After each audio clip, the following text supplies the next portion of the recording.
Behind every great teacher and successful student is an army of librarians, cafeteria workers, administrative assistants, and yard supervisors who keep the school running. Tonight, it is their turn to step into the spotlight as we honor the support staff during the 6th annual Big Education event. Hello, I'm your host, Jesse Angelo, and for the next half hour, I'll be your guide as we go behind the scenes and meet 5 smart and dedicated women who are keeping our schools on track. Let's attempt to catch up with our first honoree, Office Manager Milinda Green at Stream Charter School in Oroville.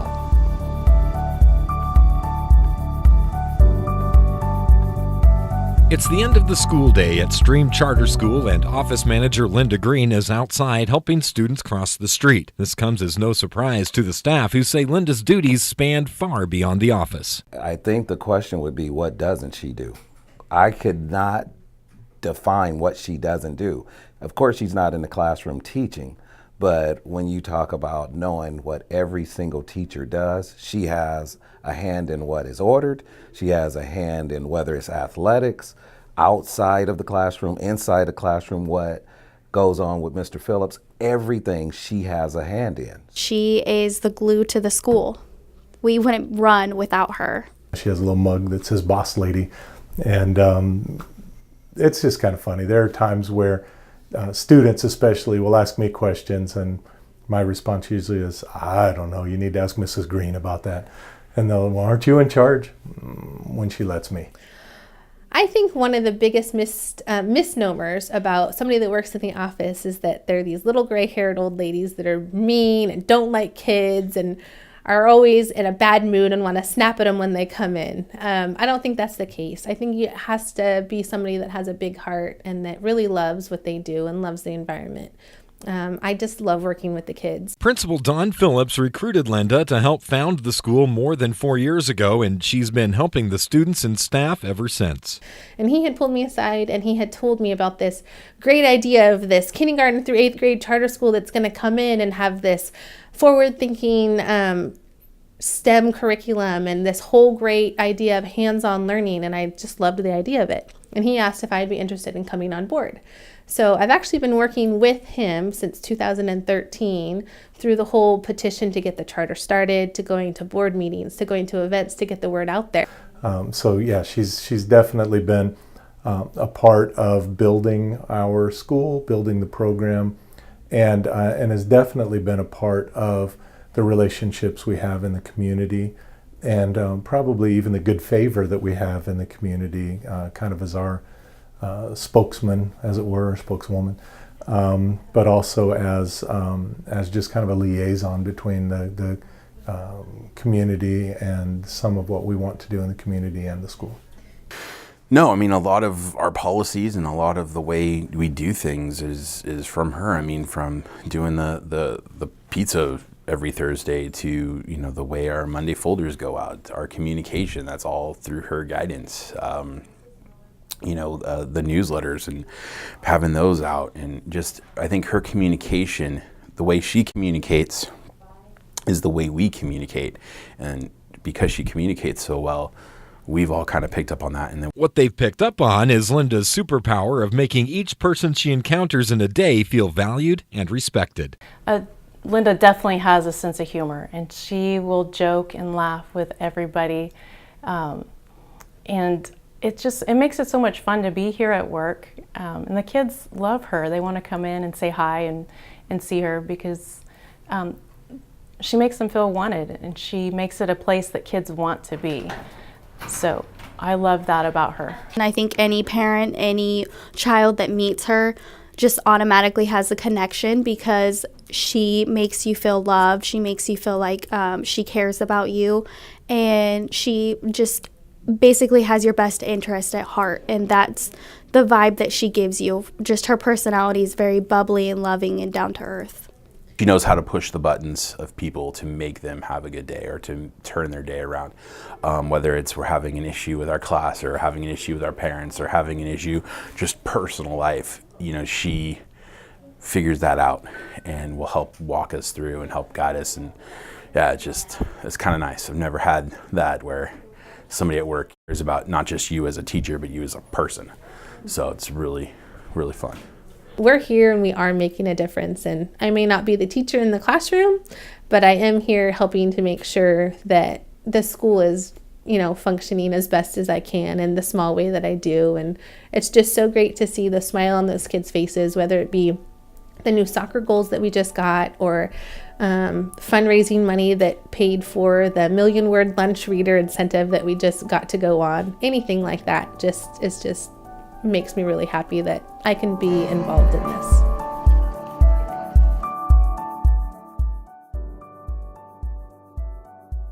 Hey, boss lady, thanks for making everyone at Stream feel loved and supported. All right, are you ready for our next stop? It's the Surf After School program at Evergreen Elementary School in Cottonwood, run by Sue Brown. Whoa!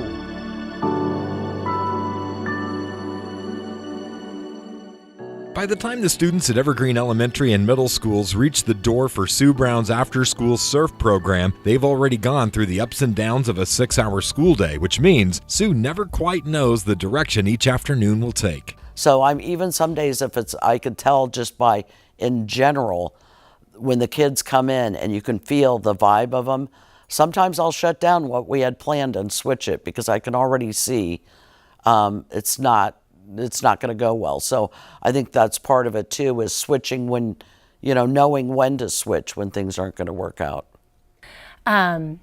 First of all, I want you to know that Sue works with about 250 of our kids. We have that many kids in our kindergarten through 8th grade program. And so when you work with that many kids and that many ages, you have to be able to handle whatever comes your way. And Sue is definitely first and foremost all about relationships.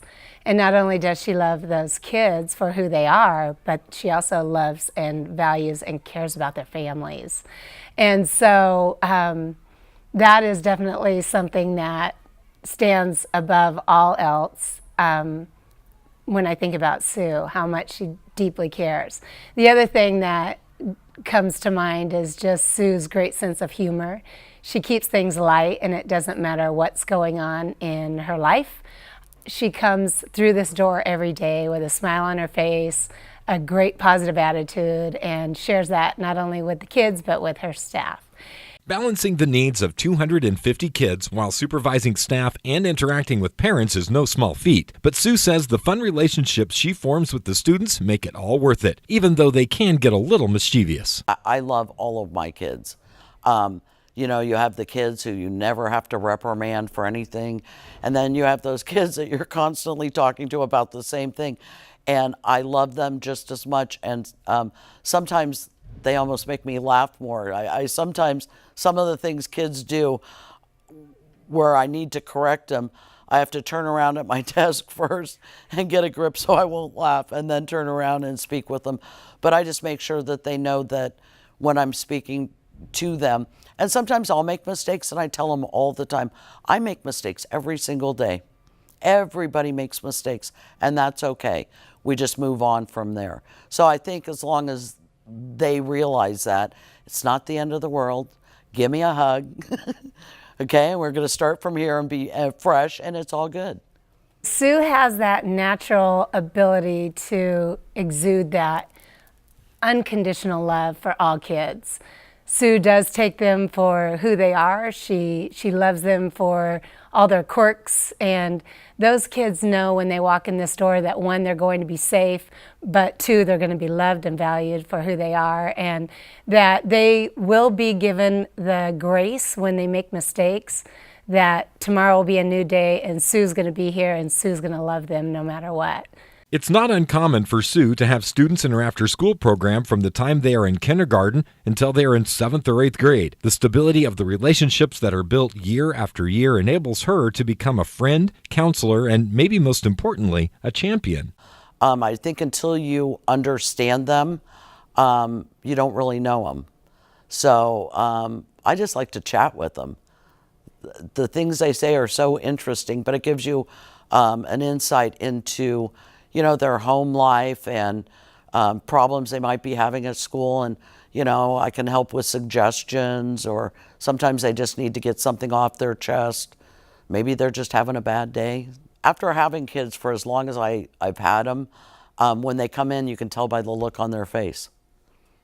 And sometimes, like, you ask them what's wrong, it's nothing, and you just give them a big hug and they kind of break down, and then they're better and they go, okay, and they move on. So sometimes they just need a hug. Every student, every child has a story, and it takes a very caring individual who's willing to dedicate the time and energy that it takes to learn their story and to know who they are more than just a student at Evergreen School. And so Sue is that person who learns their story and will take that story and make it work for that child. Like I said, every kid needs a champion, and Sue becomes the champion for them. She's not going to let any child fail. She's not going to let any child feel like he is less than anyone else, and she's going to make sure that they feel loved and valued for exactly who they are.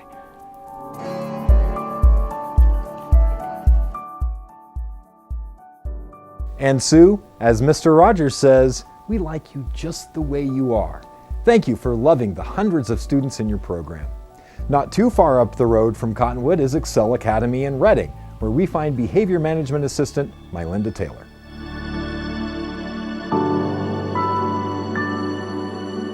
Lead Behavior Management Assistant Milinda Taylor is living her professional dream by helping students overcome obstacles through art at Excel Academy in Reading. My passion has always been the arts and children.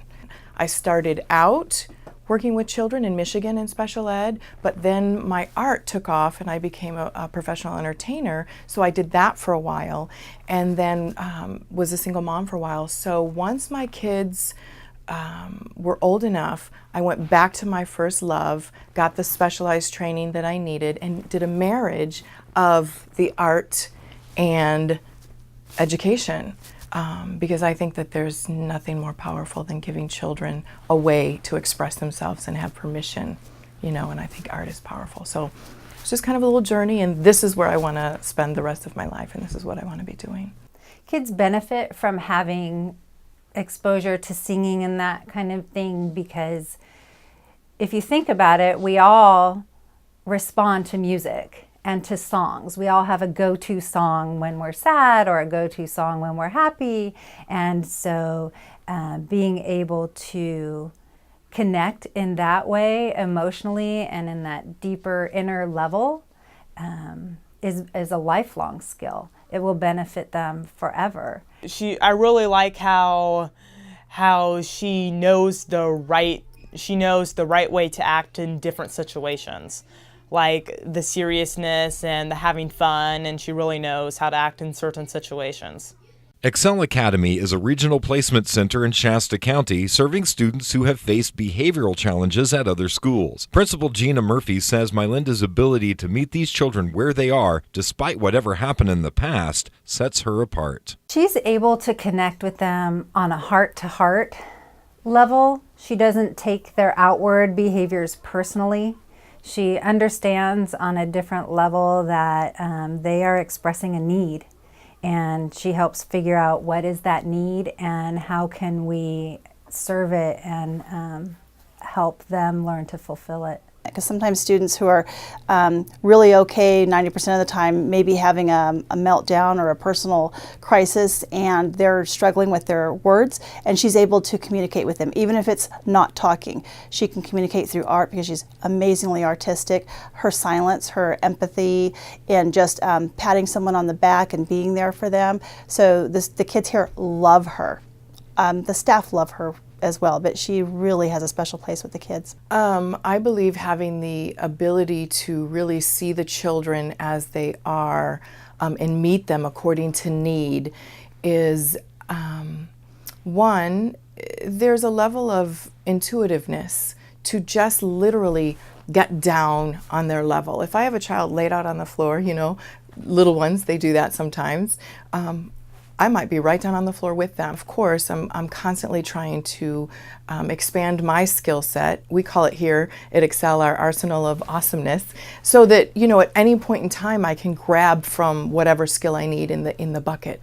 And we get the privilege and the honor of showing them what accountability looks like, what boundaries look like, what love looks like in the healthy way. And it's really wonderful. It's really a privilege. And the kids respond to authenticity, genuineness, and meeting them right where they're at. They just open up. When she isn't teaching her vocal elective class, Milinda is able to make those authentic connections with the students through one-on-one check-ins and small groups. She does one-on-one intensive reading curriculum for some of the students that really struggle and can't even do small groups. She does it quietly in her office. She also does some small group social skills instruction, as well as another one that is for anger management with a group of 4th and 5th grade boys, and she does girls group on Fridays. Well, our population is at-risk children, come from various backgrounds, group home, foster home, whatever. And so we as a team really dive into who are they as individuals and what are they coming to us with, what are their life experiences, and how can we help them move through whatever is challenging them. And we find the gold in these children, and we pull it out. We find their passion, find their interest, give them a platform to have a voice.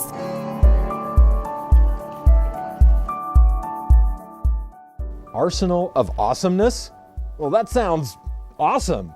Thank you, Milinda, for using your voice and talents to help your students discover theirs. Do you have your running shoes on? Well, you're going to need them because we've got to keep up with Office Administrator Jana Gosselin at Inspire School of the Arts and Sciences. Let's go.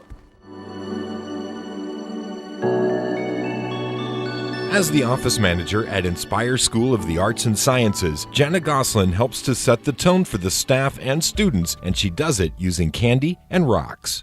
So the infamous candy bowl. Jana has a candy bowl on her desk, and what she has a rule about the candy bowl is that all students that come into the office and need something from her, might be a work permit or talking about the majors or an application or a form, and they would like a piece of candy, they must say hello to her.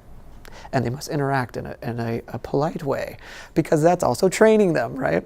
So that's something that we love about her. So she's the coordinator of the Seroptimus Club. And the Seroptimus Club, we call it the S Club here at Inspire. They did this wonderful thing this year with a thing called Inspire Rocks. Mm-hmm. And what they did was collected small stones, smooth stones, and then they got together and painted messages, kindness messages on the stones. And then they placed the stones in various miscellaneous places on campus, and it was if you find a stone, pass it along to somebody to make them. So they're always coming up with ideas like that.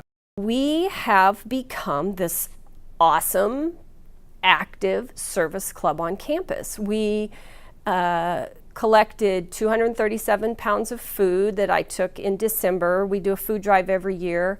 Last year we collected 500 pairs of socks and underwear for the 6th Street Youth Center for homeless youth in Chico. We set up a reading library for tourist shelter, where I worked with the teacher at Fairview, the ITech teacher, and those students built us bookshelves and we painted them. We did a book drive and we put it in the tourist shelter for those kids. We like 0 to 10 and 10 to 20s, contemporary good books for the kids to read. We've done a teen dating violence campaign. Modeling a life of service, acceptance of others, and teaching those values to the students of her S Club is something Jana takes very seriously. A couple years ago, we put posters all over campus that just had talked about the value of each, like you are enough, love shouldn't hurt. We just put signs all over. So it's just it's a great group of students, and we try to just improve. Our town is really our goal, not just campus, but we try to expand it out. I am such a firm believer, and I have been my whole life, like we all get up every day and put our pants on the exact same way, and nobody is any better than anybody else, and you don't get to pick the circumstances into which you're born.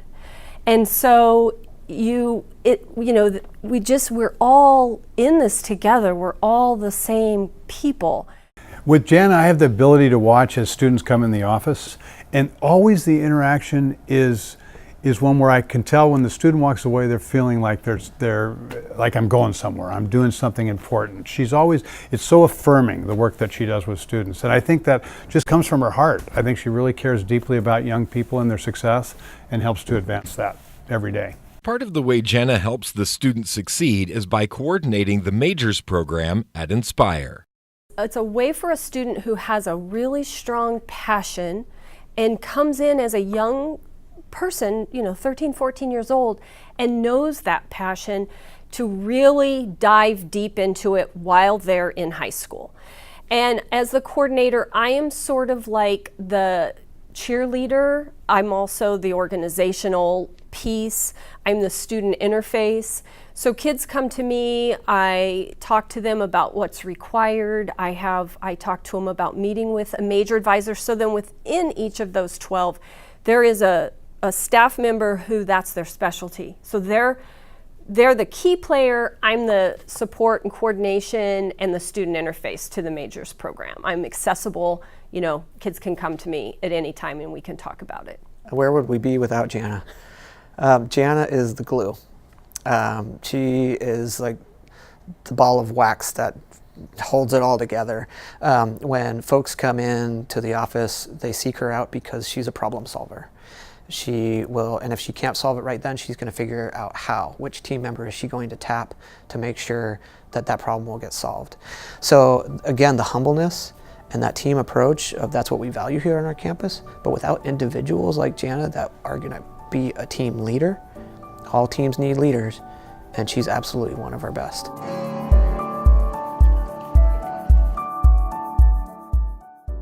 Running the office, advising the clubs, and coordinating the Majors program? I think I'm gonna have to join the gym if I want to join your team. Thank you, Jana, for all you do at Inspire. For our final stop, we return to Evergreen and Cottonwood, but this time to the middle school, where we meet yard supervisor Sandy Papesh. As the lead yard supervisor at Evergreen Middle School, it is Sandy Papesh's job to keep the approximately 500 students under her care safe. And while that may mean occasionally blowing her whistle or strictly enforcing rules, at the end of the school day, she wants the students to know there is an adult who cares and is looking out for them. I mean, people don't love yard because we're kind of like the bouncers. We're kind of like people who put that down, pick that up, don't touch her. We do a lot of that because that's kind of our safety issue. But we're trying to meter that out with, hey, how's it going? How'd you guys do in the basketball game yesterday? How are your grades looking? And did you get new shoes? Just a way to engage and then wait for a response. And I think kids like it. Yard in general is a difficult position to be a part of because the ultimate concern there is safety, but yet you also want to have students that are having fun and they just come out of the classroom where their brains are stretched, and maybe they're stretched because they have to work in a collaborative group where not everybody gets along. So the special piece about Yard is you have to come from a point of seeking to understand the variations of kids, number one, that you deal with. Number two, what kind of home they come from. And maybe something traumatic happened, or they had a fallout with a friend, or their animal died. So they always have to come from, if this response that I got from a student, where did it come from? How can I help? Wanting to constantly communicate and ask about what's going on. How's your day today? You excited about lunch? Is it pizza? I heard it's pizza. It's going to be awesome. And they have to have this commitment because they're dealing with so many different types of student reactions, and it's unpredictable from day to day, and I know sometimes that can get very wearing. I guess you just have to kind of step out of yourself and think, okay, there's like 500 kids on this campus, and they're all having all these different experiences, and they're all coming to conform on one place at one time, and they're having to sit here for most of the day, and they need to be surrounded by people who care about them. I want to try to know as many kids personally as I can.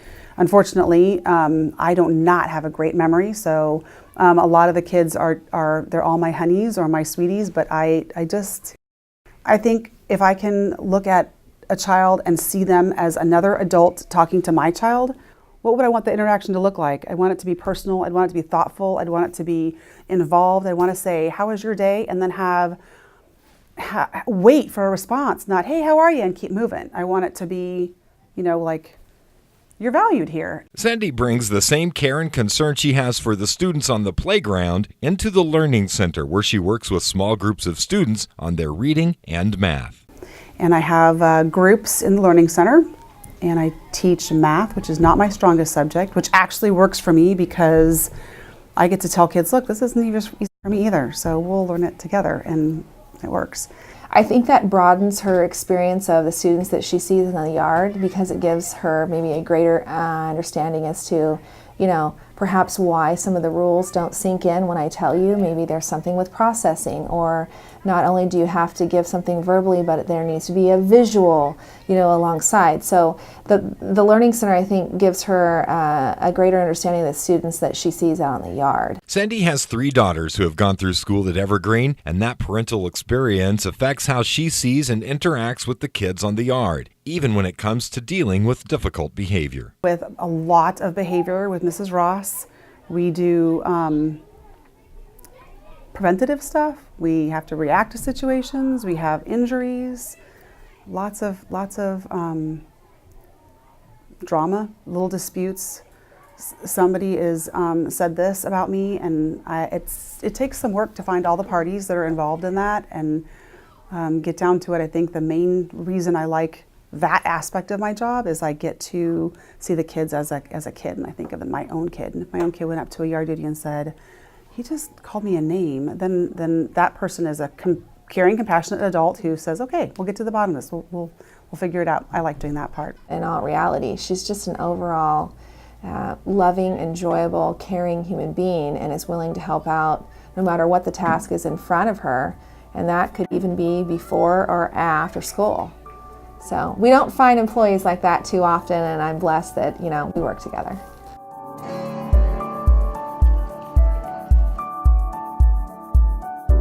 Students at Evergreen Middle School are truly blessed to have such a caring person watching out for them. Thank you, Sandy, for adopting all 500 kids. With these 5 women loving and leading our children, the future of the North State looks very promising indeed.